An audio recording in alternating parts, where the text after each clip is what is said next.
morning. It is Wednesday morning, about 8:45, and we are out in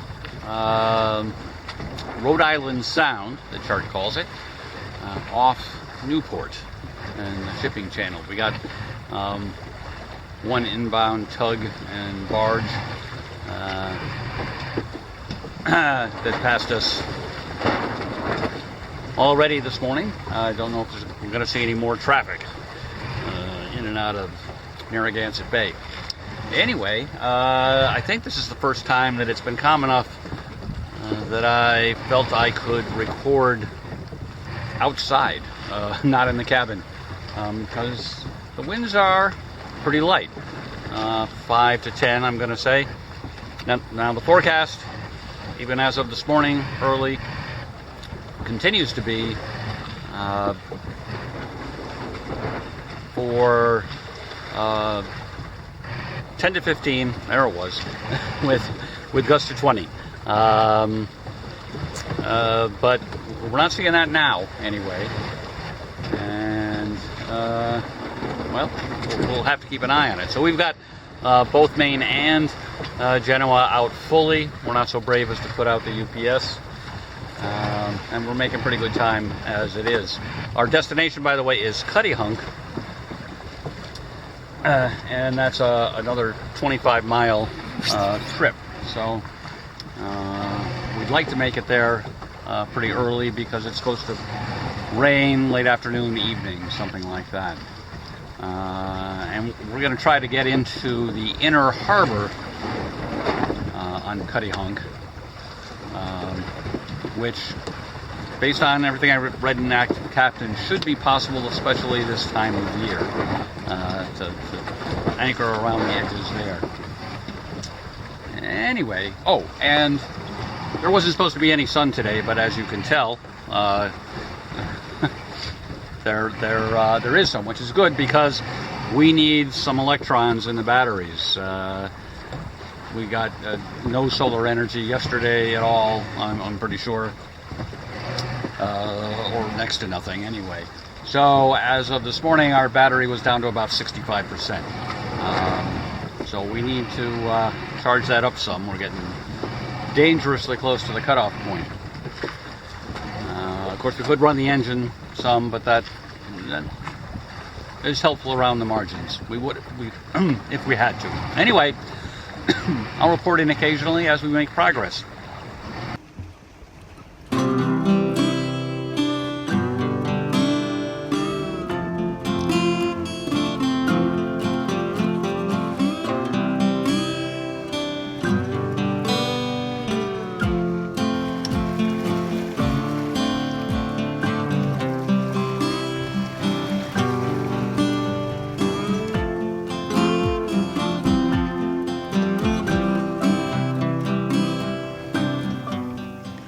Well, it's just afternoon and it's time for lunch. So today we're going to have a tuna fish sandwich. I've just recently added tuna fish to my lunchtime menu to break up the routine of ham and cheese or turkey and cheese and occasional roast beef. So I made the tuna fish up at home ahead of time. Or my wife did, actually. But a change of pace. So other than the luncheon menu, not much has changed here. It has gotten somewhat cloudier, so we're not getting as much solar power as I'd hoped to, so I don't know if you can hear it, but I've got the outboard down and running at idle in neutral to add some power to the batteries. And hopefully we'll get them up to a reasonable state by later this afternoon. I really didn't expect the wind to pick up to something close to what the forecast had called for, but it's still about the same. I'd call it 5 to 10. You know, there's some pretty big swells out here, but with long periods, a little choppy, but nothing uncomfortable. And so the sails are set the same. We're just continuing along passage. Sometimes sometimes we can see the Rhode Island shore to the north, and sometimes not, because it's a little bit hazy on the horizon. So, and certainly no sign of Cuttyhunk Island yet. Don't know what that was. So I'll keep you posted.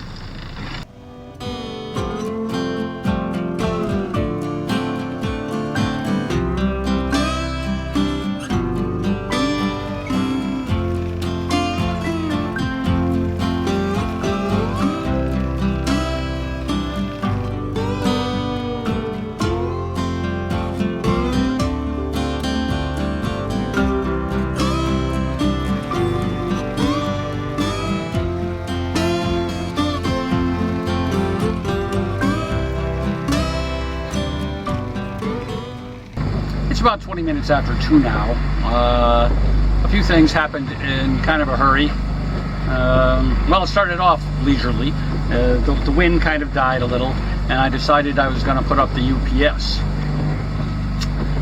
So I rolled up the Genoa and hoisted the UPS, and somehow I got it all twisted.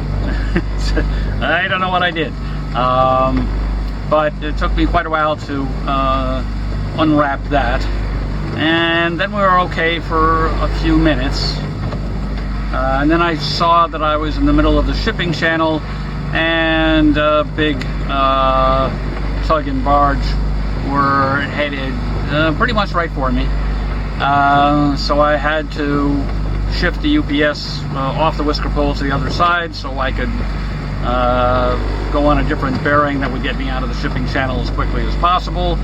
And that worked out all right, and I shifted back, and then the sail wouldn't refill. The wind died, not completely, but well, I couldn't keep either the main or the UPS filled, somewhat due to the light wind, but also due to the pitching and rolling.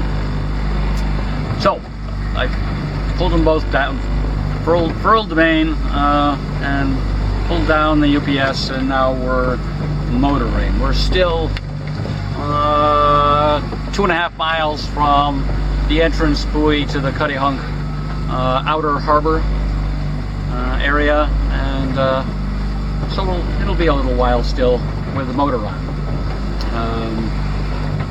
So that's the current situation report.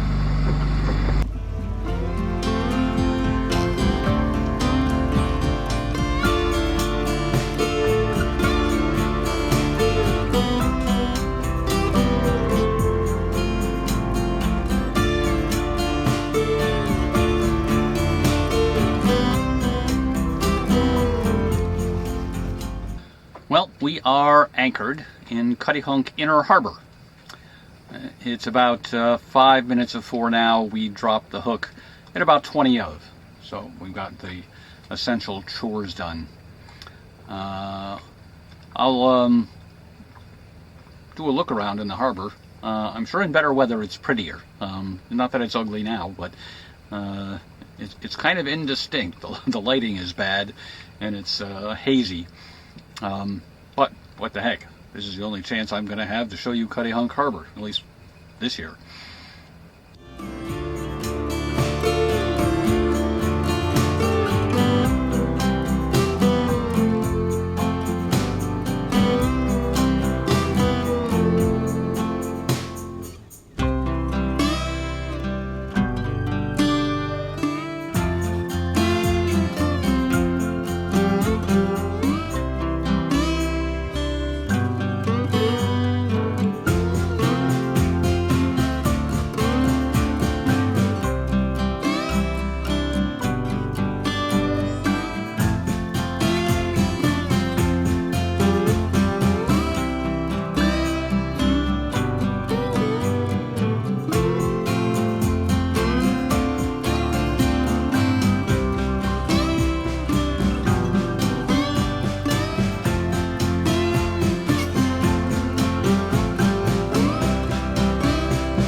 It's now about 4:30, and I've completed the rest of the chores, like putting up the pop top enclosure.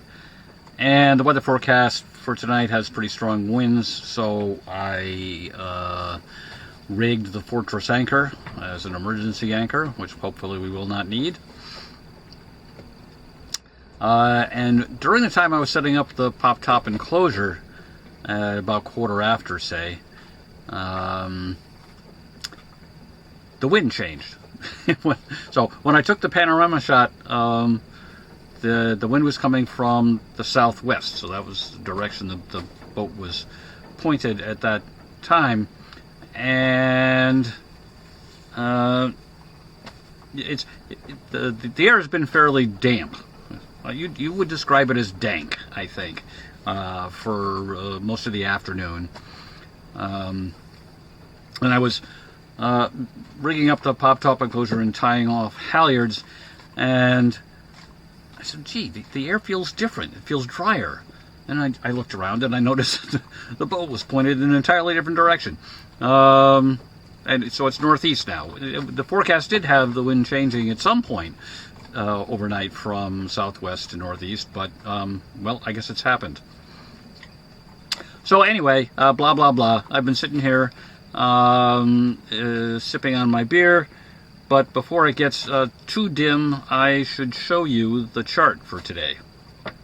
And is sometimes the case, we'll actually be looking at several charts. So we started the day way up here in Point Judith Pond in Cogden Cove, and we left there in very dim conditions before twilight. So, but because, well, I'll explain in a second why. And we made our way down the long passage to the entrance, and that's the cuz. The current can be quite strong through here, and so I wanted to get there. It was slack water at 6. It didn't start getting light until 6:15. So I got there sometime after that. Had to deal with about a knot of current coming in, but that wasn't too bad. So we got out here, we set sails. It seemed we were going to have totally overcast conditions, but good wind. Made our way out and around Point Judith itself, and started a track to the east with west winds, which again was what was predicted, which is why we chose Cuttyhunk as a goal. Okay, so again, Point Judith is here, and I don't have a line for the course we took exactly, but we came out here a ways to clear Point Judith, and then came east across Rhode Island Sound here. So here's Newport up in here, and the Saconnet River here, and we came across, and Cuttyhunk's just a little bit off this edge of that. And this was 25 point something miles buoy to buoy. So here's the island of Cuttyhunk again. We came across here. Here's our entrance buoy into this area, which might be called Outer Cuttyhunk Harbor. And we do have a blow up somewhere of Inner Cuttyhunk Harbor where we are. Okay, and here again is Outer Cuttyhunk Harbor, and actually the chart labels Inner Harbor Cuttyhunk Pond, and so we came in here and around some buoys and in this channel, which is pretty small, and we're up in this corner. Basically there's the mooring field doesn't extend all the way back to this back edge of the dredged area. So active captain people talk about anchoring back along in here, and we're pretty much in this corner back here. Now there's only one boat that's using a mooring, and there's two of us anchored back in this area. We're nowhere near on top of each other. you know, in season, apparently it can get really wickedly crowded back in here, but fortunately I don't have to deal with that. So as I said, windy weather is forecast for overnight. Actually, there's small craft warnings in effect until tomorrow morning. So, well, we'll just keep our fingers crossed about that. I mean, it's moderately breezy now, and when the wind shifted close to 180 degrees, the anchor just held. I can denote no dragging of anchor with the wind shift at all. We're still within the same radius that I drew when we first dropped the anchor. So what can possibly go wrong? So tonight for dinner we've got beef stroganoff, dehydrated backpacking style, and some more salad, and there's a glass of wine around here someplace.